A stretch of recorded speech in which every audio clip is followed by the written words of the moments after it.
This is a strategy that assigns very little intelligence to voters and will almost certainly produce a backlash. If you, the media broadly, keep running segments like this, you're going to push white voters right into his arms. The study was asking about affirmative action, and the response is tautological. The confusing part is how 58% of Republicans somehow think that affirmative action helps white people. What the Trump phenomenon demonstrates is that there is a mass of uneducated, impoverished white people in America that need social programs written for them. They've been confused by decades of propaganda that scapegoats minorities instead of corporations and banks and, corporate trade deals and sitting senators.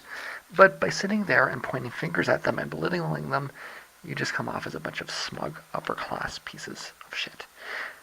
Now let me be clear about something, okay, if you're going to make me do it. The election matchup media narrative is developing as a conflict between wealthy non-whites supporting Clinton and poor whites supporting Trump. Now that's an oversimplification, as are all media narratives, and I'm more likely to attack the narrative than fall into it, okay? How do I react to that? Actually, honestly, is I reject that. That's, I don't, I'm gonna go do something else now kind of thing, right?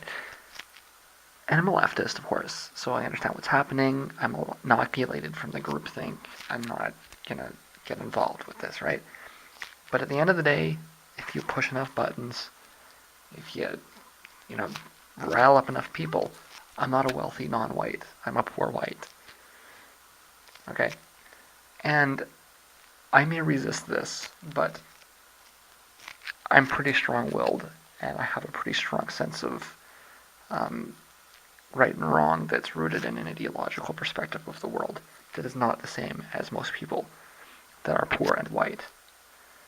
And I can tell you that the media will get what it wants if it decides to frame the issue the way it's framing it, which is a huge war. It's by framing the issue this way, you are creating that backlash. Okay.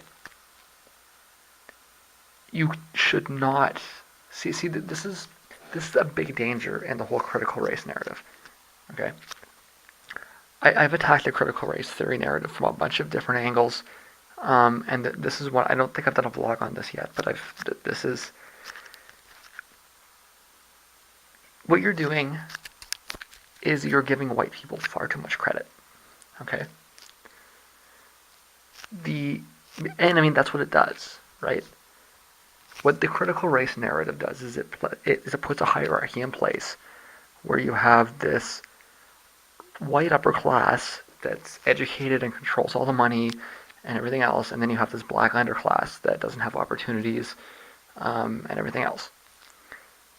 And when you frame issues like this, and when you set up narratives like this, what you're doing is you're giving white people tons of credit. You're assuming that they're all smart, that they all went to school, they all have lots of money. The reality is that there's more white people on welfare in the United States than there are black people. Okay? There's a huge mass of completely uneducated, very poor, very unintelligent.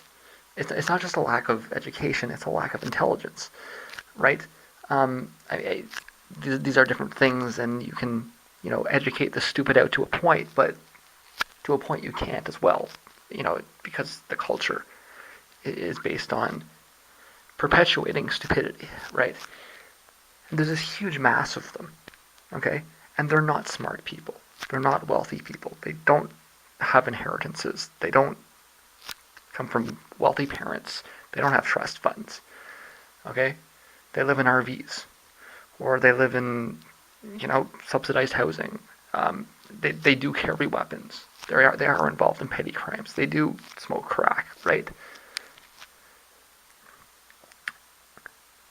And when you work this up, you are creating the basis of this frightening fascist takeover, right? You are working that up. It's easy to sit there, if you're standing in an auditorium at a university, which, let's be honest, a lot of wealthy minorities that come to the United States, that's maybe the closest that they get to dealing with the body populace. Because they live in the same bubble. Right? And I mean, that's the problem with critical race theory narratives, is that they fail at understanding the perspective of a wealthy, non-white person. And they fail at realizing that, okay, they live in the same bubble, they live in the same class, uh, they're shaped by the same class divisions. They don't understand the lives of poor minorities or the lives of poor whites any more than your rich, wealthy guy does, right? And if there's some total of their experience with the body population has occurred at an Ivy League school, then they don't have the experience necessary to really understand what they're dealing with.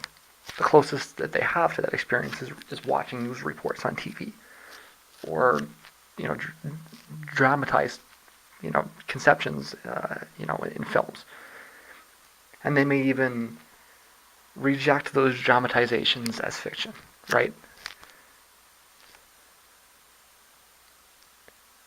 Maybe they should sit down and watch the Trailer Park Boys. It's a good show, actually.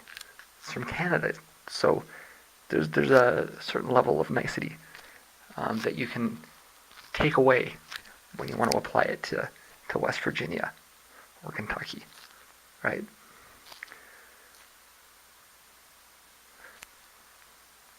Or even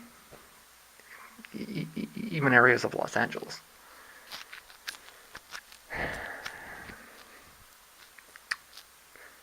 So I mean, it's easy to. I mean, you can point those fingers at at your Ivy League trust fund kids, and they'll take it because they know it's true. But when you point those fingers to, a guy that grew up in a trailer park, whose father was poor, whose grandfather was poor, who's never come anywhere close to any sort of wealth in their life and never will, all you're doing is constructing resentment.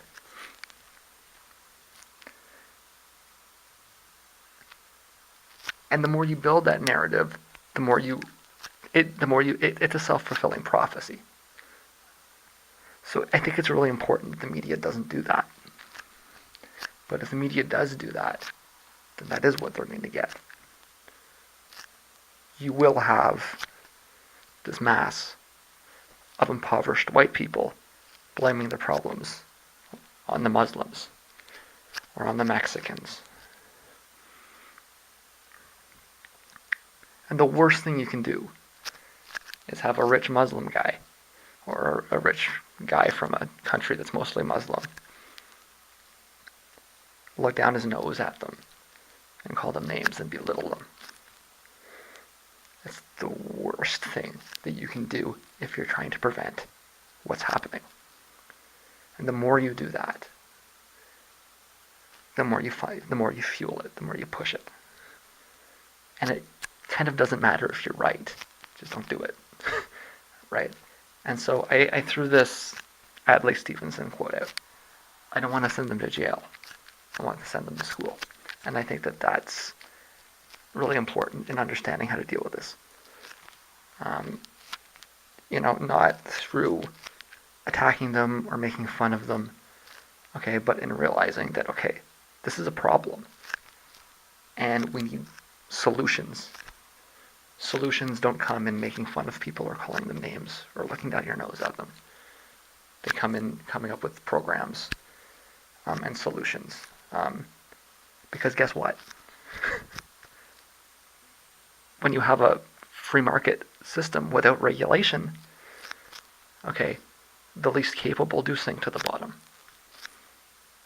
And they do end up in the situations that you're seeing. And they are in that position because they are the least capable. But there's a lot of them.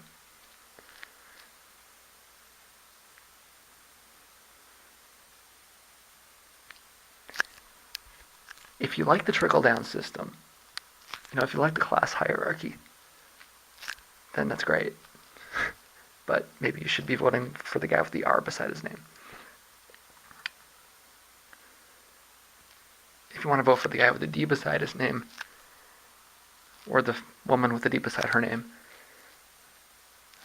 I think that you should be looking at that situation as something that requires a lot of attention. You should be looking at the economic factors. You should be looking at the educational factors. You should be looking at the cultural factors. And how it is that you need to create programs to, create jobs, create educational opportunities, not merely, laugh at them.